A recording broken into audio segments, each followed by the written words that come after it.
Hi, my name is David, and I'm going to walk you through how I solved the CSWA practice problem 6.3. All right, I don't believe that this is super easy. It took me a while to wrap my head around this. And I'll go over one way to solve this example, but it's not the only way. In fact, the first way I solved it was slightly different, and I'll talk about that towards the end. So this way that we're going to solve it here is by taking a hexagon, extruding it up to a certain distance, then taking another hexagon, extruding it up to generate the main hexagonal body of this part. And then what we're going to do is this fillet right here. Now, in order to get that fillet working, we're going to make sure that we extrude the bigger hexagon up to where we need it. So if you imagine, actually let me do it up to here. So if you imagine this fillet continuing all the way, and this hexagon continuing all the way in both directions. So basically, you got this big hexagon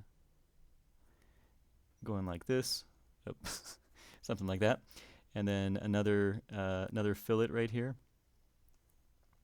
and then the small hexagon is going up like this.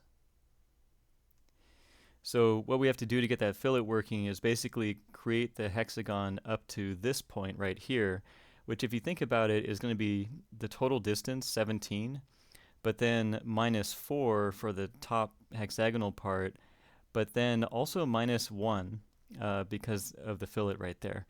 So actually, when we first construct it, the big hexagon part is going to be 12, and then the small hexagon part is going to be 5 rather than this 4.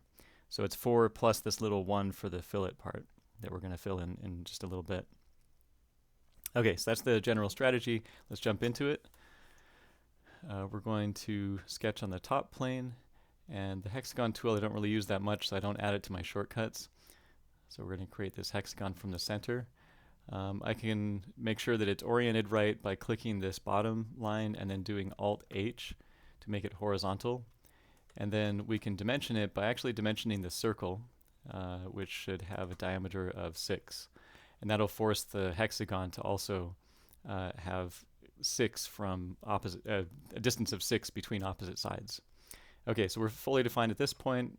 I made a little shortcut for extruding. I bound it to Control E. And as mentioned, we're going to go up to 12.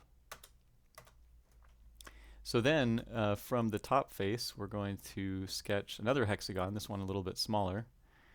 Again, same thing, we'll straighten that out.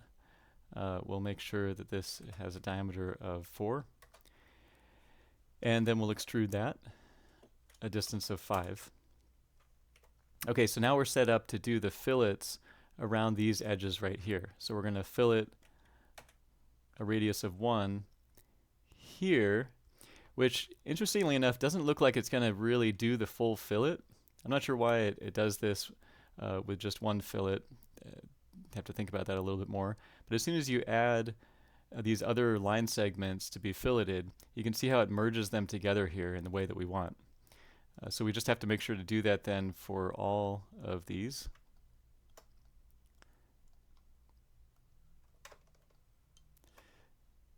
And here, and here. All right, I think I got all 6 of them. Yep. All right. Still got to work on rotating. So this is giving us the fillets that we want, and we can see that if we look at it from this angle, we're getting that completely cut away by the fillet as we want. All right, so let's look at what the rest of the example needs. Now, interestingly, it says that chamfer would work here, but I couldn't figure out how to get chamfers working for this example on the top and the bottom. It just wasn't working the way that it's shown here. So instead, what I did is cut away a little triangle from the top to peel away the top, kind of like peeling away the skin of an apple. And then also right here, you can cut this part away using either a circle or an arc. And then here, a little triangle. So let's go ahead and do that. We will need to be in the front plane. That's probably the easiest plane to work with. And I'm going to create a little triangle here. Okay, looks like it didn't quite grab the coincident on this part, so we'll add that in. And the horizontal distance here is 0.5. And then the angle here is 45 degrees. Okay, so that's that little triangle. I'll add the one on the bottom as long as we're doing the triangles. So here, here, here, and here. Horizontal distance here is 1, and then we've got 45 degrees, so that part's fully defined. Just notice, by the way, that this part, technically, it was a vertical of 0.5, but the vertical and horizontal are the same because it's a 45, 45, 90 triangle. All right, so let's cut away this part right here. I'll use a circle.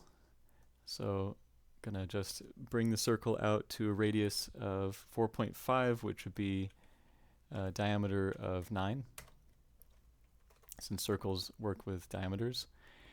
And then we want to make sure that, if you look at it over here, we want to make sure that the center of that circle that we're going to use to cut, the center of that circle is horizontal or coincident to these lines here.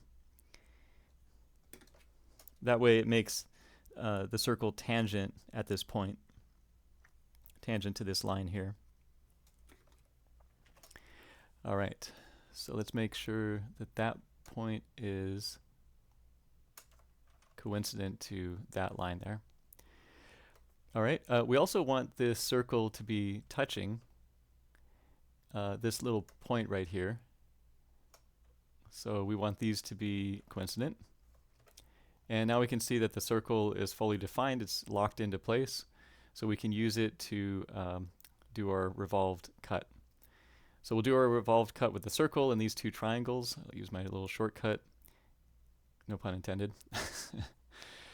And, oh, forgot to make an axis of revolution. So let's go ahead and do that. We'll make a little center line going vertical. And so now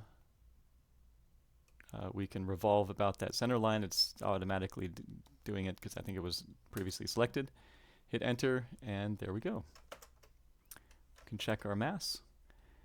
427. And it looks like here we've got 427 cubic millimeters. Now I wanted to mention one other way that I thought about doing this. For the top and the bottom cuts, I used the triangles for sure. But when first constructing the hexagons, I went out to 13 for the big hexagon and then 4 for the small hexagon. And rather than using fillets, I ended up just making straight cuts for each of these right here. So I did a straight cut for one of them, just cutting away a little arc closed off to make sure that it cuts that whole region. And then, so made a cut all the way through. And then I did a rotational pattern or circular pattern to copy that feature around to the other sides. So that was a little bit of a manual way. It felt a little bit hacky, but that was the first way that I solved the problem. And that's another alternative way that you could approach this problem. All right, but I think the fillet way worked pretty well. So that's why we stuck with that one. Hopefully this video was somewhat helpful. If you're looking for something a little bit more professional than my ramblings, look for a YouTube channel called Design With Roozbe. He does an awesome job at breaking down each practice problem. Take care and keep studying.